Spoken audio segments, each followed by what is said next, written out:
तो मैं आपको एक टॉपिक बताने वाली हूँ इसमें, जो कि हमारी क्लास थर्ड में थोड़ा सा पोर्शन ब्लर हो गया था। उसमें एक टॉपिक आपका छूट गया था जो आपको समझ में नहीं आएगा, वो मैं आपको इस वीडियो में समझा देती हूँ। कि जैसे अगर फ़र्म का कुछ पैसा है, 50,000 रुपये हैं फ़र्म के, और इस फ़र्म के पैसे का यूज़ करके कोई भी पार्टनर, जैसे कोई ए पार्टनर है, उस ए पार्टनर ने फ़र्म के पैसे का यूज़ किया। ये पैसे किसके हैं? फ़र्म के।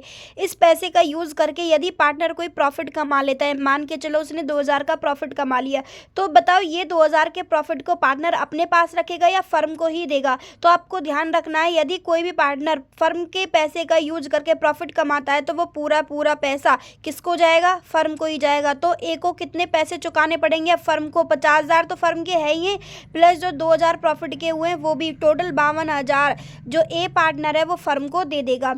दूसरा केस आता है, यदि इसी 50,000 का यूज करके पार्टनर को लॉस हो जाता है। ये पैसे तो किसके हैं? फ़र्म के हैं, और ए पार्टनर ने इस पैसे का यूज किया है इस पर्सनल यूज के लिए नहीं, वैसे ही कुछ बिजनेस ट्रांजैक्शन करने के लिए इस पैसे का यूज़ करके, अगर यदि पार्टनर को मान के चलो 3,000 का लॉस हो जाता है, ये तो था प्रॉफिट, तो अब पता चल गया प्रॉफिट को तो फर्म लूट लेती है, ले लेती है पार्टनर से। लेकिन इस लॉस का क्या करते? तो इस लॉस को कौन झेलेगा, कौन बियर करेगा? लॉस को झेलने का मतलब है बियर करना। तो इस लॉस को कौन झेलेगा? तो ये लॉस खुद पार्टनर को ही झेलना पड़ेगा। ये लॉस फर्म नहीं झेलेगी, लेकिन हाँ, फर्म प्रॉफिट जरूर लूट लेगी। ठीक है, ले लेती है फर्म, प्रॉफिट तो ले लेती है लेकिन लॉस को नहीं झेलती। ये लॉस पार्टनर को ही झेलना पड़ेगा। तो अब फर्म को ए कितने पैसे लौटाएगा? तो पूरे की पूरे 50,000 रुपये लौटाएगा।